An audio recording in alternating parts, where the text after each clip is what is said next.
Minister Hines' executive board of the International Monetary Fund is expected to deliberate on Ghana's approval for the second tranche bailout disbursement of the extended credit facility in the third week of November. Also in this bulletin, Ghana's High Commissioner to UK, Papa Wuswankuma, highlights cedi's instability and high cost of doing business as a major disincentive to foreign direct investments. We have details of these and many more shortly.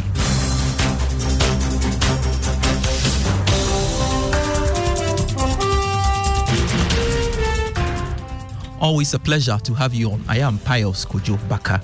To our very first story, the Abosi-Okan Spare Parts Dealers Association has joined other institutions to demand a reduction in taxes at the ports. According to the association, they are expecting to hear a downward review in taxes such as Get Fund and the Special Import Levy in the 2024 budget to be presented by the Finance Minister. Here's the association's head of communications, Techiado. We expect taxes like Get Fund need to be reduced. Special Import Levy 2.5% need to be reduced to 1%. Those taxes are innocent taxes though, because we want the government to reduce all these taxes so that our duty will be more moderate. But so we want the minister to review the tax policy, the tax law, so all these things will be stopped. In whole, because 4.5%, at least they should reduce it. Techiado is the head of communications of the Abosi-Okan Spare Parts Dealers Association, speaking there. Still on the budget, Director for the Institute of Statistical, Social and Economic Research, Professor Peter Kwote, is demanding some rationalization in government spending.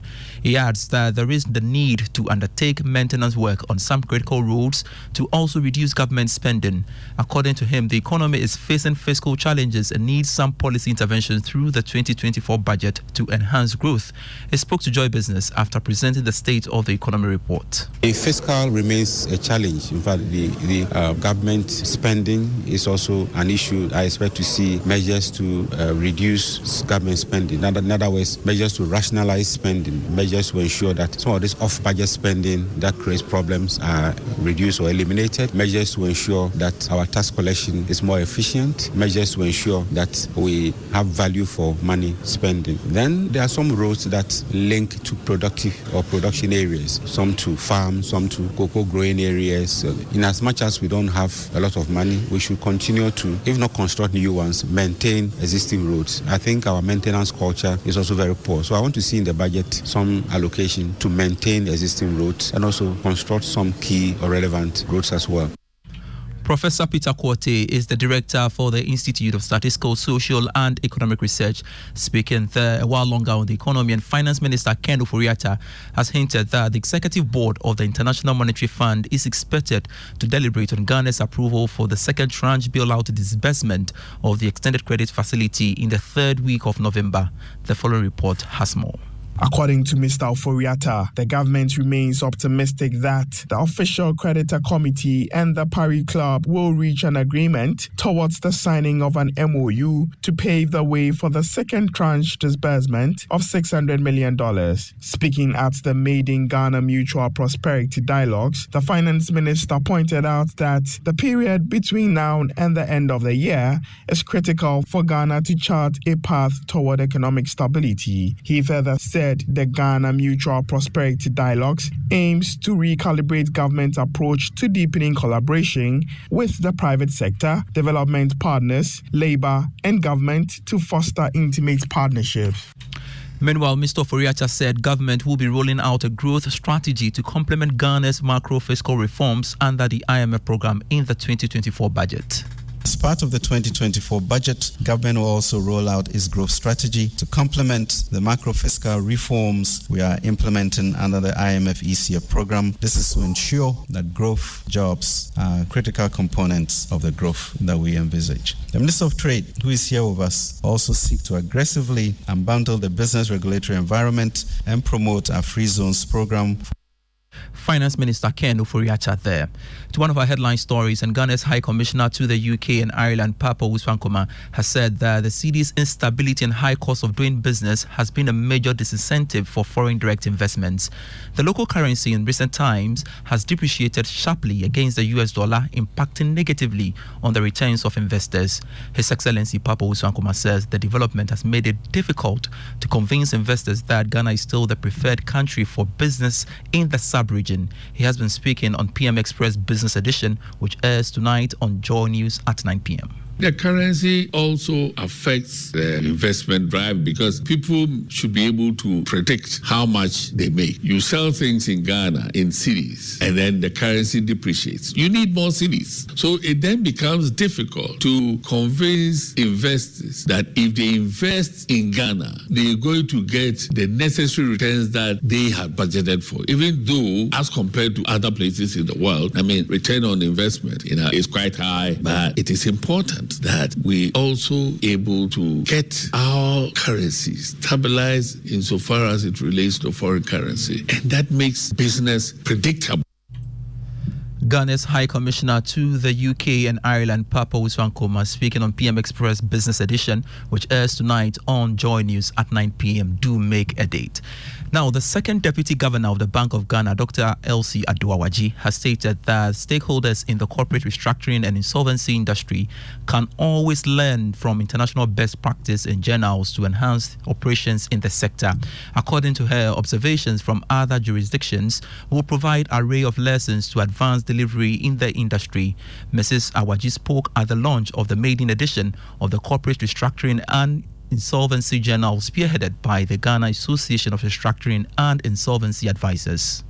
It provides professionals in this space a place to provide thought leadership on various issues pertaining to or affecting the practice of corporate insolvency and restructuring. And it is my personal hope that this journal would also lead the public discourse, would shape the public discourse when it comes to matters of corporate failures. The journal, I like to say, joins the ranks of insolvency journals around the world. So it's a first in Ghana, but you'll find that there are insolvency journals all around the world. Examples include the European Insolvency and Restructuring Journal. Dr. Elsie Aduawaji is the second Deputy Governor of the Bank of Ghana. You're still listening to the Joy Business Report. According to the National Youth Policy, not much has been done to make agriculture attractive to the youth. It emphasized that the promotion of the participation of youth in modern agriculture is a viable career opportunity which will reduce unemployment and over-dependence. Today on Food Chain, Randy Abam, a 25-year-old degree holder, shares how agriculture has changed her life.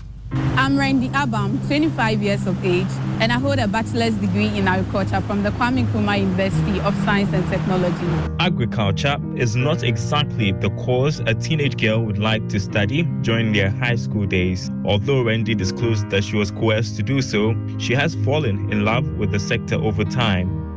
The mere thought of feeding humans, the mere thought that we eat every day is what motivated me to go into farming. Randy is a beneficiary of the Greenhouse Capacity Building organized annually by the Israeli Embassy and the Ministry of Food and Agriculture. The training landed her the job with Agri-Sustainable Ghana. With the skills acquired from the greenhouse training, I joined Agri-Sustainable Ghana as a farmhand. With time, I rose to be the farm administrator here, and currently I'm the marketing manager for Agri-Sustainable Ghana. As a greenhouse producer, Randy shares how she cares for tomatoes. We are in the tomato tunnel. After 21 days in the nursery, the seedlings are transplanted here. The growing medium we use here is the cocoa peat, and we use the drip irrigation technology over here. If you allow the plant, it would be growing and be spreading on the ground. So we use the trellis lines to train it, to give it support to go in a particular direction. Here, because it's not in the open field, we have to induce the fruit set. So we do what we call pollination. We have a hormone that we spray in the flowers to induce the fruit sets. After fruit sets, we continue to take care of the plant. From every node of the plant, there are branches that develop. And we are looking at getting a particular fruit weight, a particular size, and a particular quality for the market. So we take off all those branches to allow the nutrients to develop in the main stem, which allows us to get the type of fruits that we want. At 8 weeks, we observe a first color break, which means that our plant is getting ready for harvest. Randy is the reigning Miss Agriculture Ghana. Her passion for the sector is exceptional. This could be the narrative about many more youth, provided they are nudged in the right direction of agriculture with all the necessities. And that's it for the food chain. You can watch Food Chain this Saturday at 6 p.m. on the Joy News channel. And that's it for the Joy Business Report. But before we go, let me tell you something about the EcoBank salary account. Now, the EcoBank salary account is a special account designed for all workers of all income brackets desirous of receiving their salaries through EcoBank. With the EcoBank salary account, you are guaranteed all the benefits of a normal savings or current account plus many more. The EcoBank salary account gives workers free life insurance cover of up to 10,000 cedis, 24/7 access to cash and e-banking services, internet and mobile banking services, high interest on savings, no minimum balance, ability to save through the EcoBank Save as you Spend, a unique feature that helps customers to save and invest. Remember, the insurance policy covers death, permanent or temporary disability, critical illness, hospitalization, retrenchment, and more. Savings or current account holders at EcoBank do not have to close their existing accounts to enjoy the numerous benefits of the EcoBank salary account. Just ask your branch to switch your existing account to the EcoBank salary account. Non-EcoBank salary account holders should approach any EcoBank branch and ask for this EcoBank salary account. Switch your salary account today and enjoy amazing benefits at EcoBank. Call EcoBank toll free on 0800 003 225 wherever for further details. EcoBank is the Pan-African Bank. I am Pius Kojo Baka. Do enjoy your afternoon. Ignition is next.